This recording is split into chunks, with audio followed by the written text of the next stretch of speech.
Classe de 4e, initiation à la démonstration, leçon. Nous sommes à l'exemple de démonstration en géométrie. La vidéo précédente explique comment résoudre le petit a démontrer que AFBE est un parallélogramme.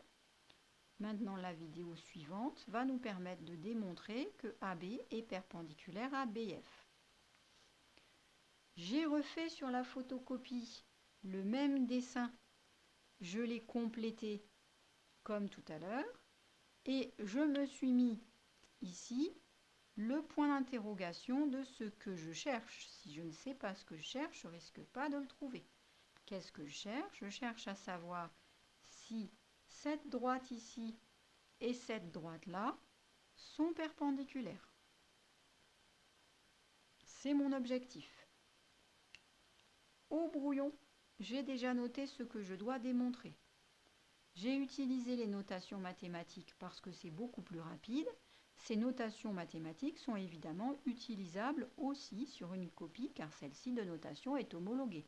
C'est pas comme mon symbole hashtag là pour dire parallélogramme. On est d'accord. Donc, il me faut une idée pour expliquer pourquoi je suis sûre à 100% qu'ici, il y a un point d'interrogation. Un angle droit, pardon. Alors, je vais réfléchir. Dans l'énoncé, ils ont colorié ce triangle ici.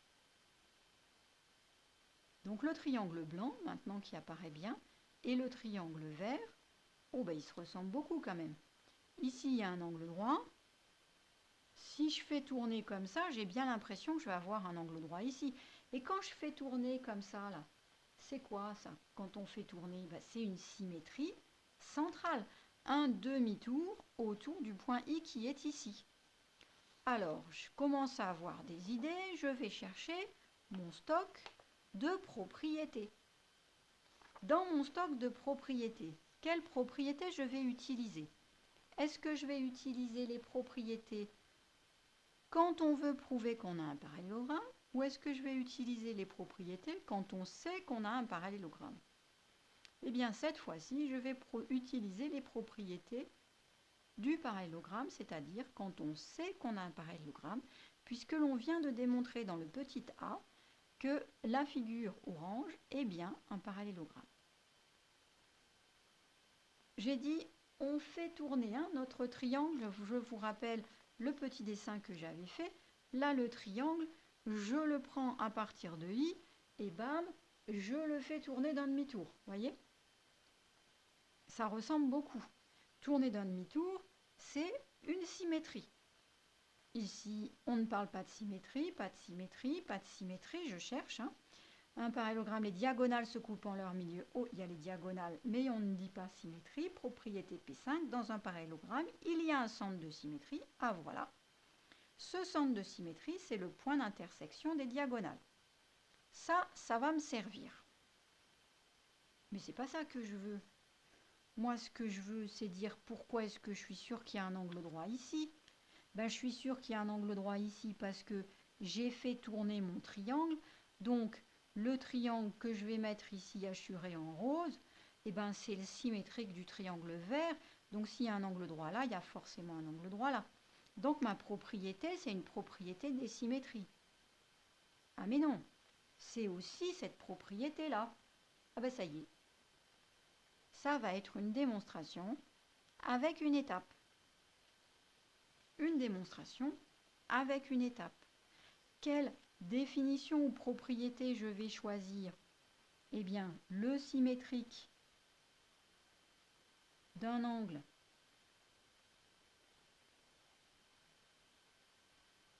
est EST un angle de même mesure.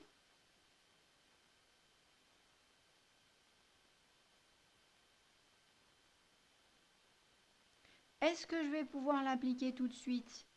Eh bien, presque, pas tout à fait.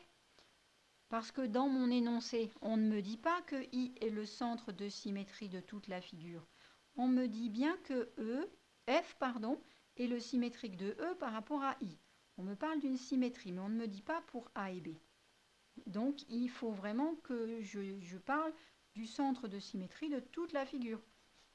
Donc, est-ce que je peux l'appliquer? Bien non. Pourquoi? Parce qu'il faut d'abord prouver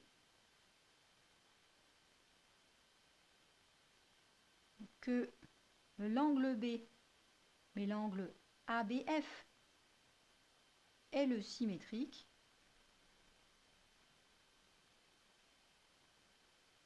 de l'angle A, mais l'angle BAE. Symétrique par rapport au sommet I, au centre I, pardon, c'est pas du tout un sommet, on est d'accord. Qu'est-ce que je dois démontrer d'abord? Eh bien, je dois démontrer d'abord que I, centre de symétrie de AFBE. Quelle propriété je vais choisir? La P5. Est-ce que je peux l'appliquer? Oui. Pourquoi? Parce que d'après A, j'ai démontré que AFBE est bien un parallélogramme. Voilà, toute ma recherche est faite au brouillon. La rédaction va être un petit peu longue. Pour ne pas m'emmêler les pinceaux, j'aurai toujours sous mes yeux, ou à portée de main en tout cas, mon brouillon qui va m'aider. Je rappelle, pour rédiger la réponse, qu'est-ce que je fais? Je sépare clairement les deux étapes. Et je garde le schéma. Comme je sais que, alors, la propriété, donc je déduis. D'accord? C'est vraiment important. Je garde le schéma et je sépare les deux étapes. Là, pour être plus clair, j'aurais pu mettre avec une couleur différente et pas du violet. Enfin, ça fait rien, maintenant c'est fait. Alors, toujours sur ma leçon, maintenant, je vais rédiger les étapes. Comme je sais que... Alors, je vais remonter maintenant. Je vais prendre mon brouillon à l'envers. Je sais que c'est un parallélogramme. Oui, je peux l'appliquer puisque je le sais. Je vais utiliser la propriété P5. La propriété P5, il faut beaucoup promener ses feuilles. C'est dans un parallélogramme, il y a un centre de symétrie, c'est le point d'intersection des diagonales. Je vais en déduire quoi? Que ABF est le symétrique de BAE par rapport au centre I. Vous voyez, je reprends ma recherche à l'envers. Et je rédige. Comme je sais que AFBE est un parallélogramme, ça, j'en suis sûre et certaine puisque je l'ai démontré dans le petit a. Entre parenthèses, si je n'avais pas été capable de démontrer, parce que la question petit a aurait pu être plus difficile, c'est pas grave, j'aurais pu m'en servir quand même, j'aurais mis d'après petit a. J'aurais supposé que si on me demande de le démontrer, c'est que c'est vrai. Pardon, j'ai mis ma feuille un peu haut. Alors, je peux utiliser la propriété. J'ai dit la propriété P5. Bon, la propriété P5, je vais l'écrire en entier. La propriété P5 dans un parallélogramme.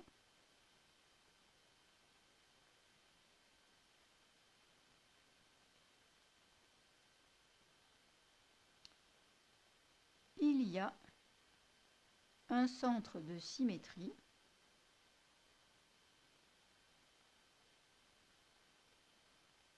c'est le point d'intersection des diagonales.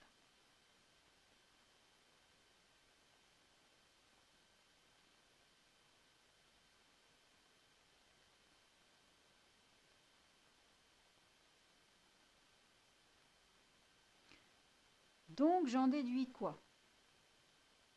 I est un centre de symétrie. Maintenant, je passe à l'étape 2. L'étape 2, je pars du fait que c'est un centre de symétrie. Je vais prouver que l'angle BAF et l'angle BAE ici et là, font 90 degrés tous les deux. Celui que j'ai mis en rouge, il fait bien 90 degrés. Comme je sais que je reprends, I est un centre de symétrie. Alors, je vais avancer un tout petit peu. Je vais dire que l'angle EAB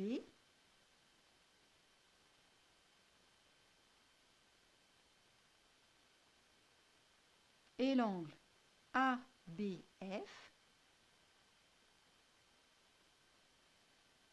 sont symétriques. Je le sais puisque j'ai démontré que I était un centre de symétrie par rapport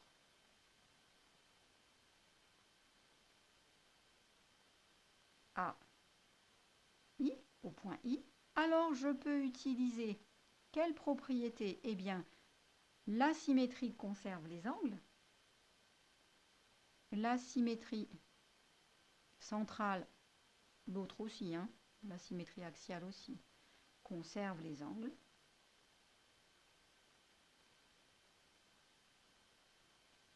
Alors j'en déduis l'angle EAB et l'angle ABF sont égaux et font 90 degrés, puisque celui-là, je le sais par codage. Celui-là, je le sais par codage, mais aussi dans l'énoncé.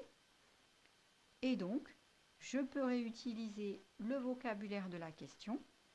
AB est bien perpendiculaire à BF. Je mets entre parenthèses car ce sont des droites et pas des longueurs. Voilà, j'ai rédigé ma démonstration du petit b, une démonstration plus compliquée puisque c'est une démonstration en 2 étapes. J'espère que vous avez bien compris.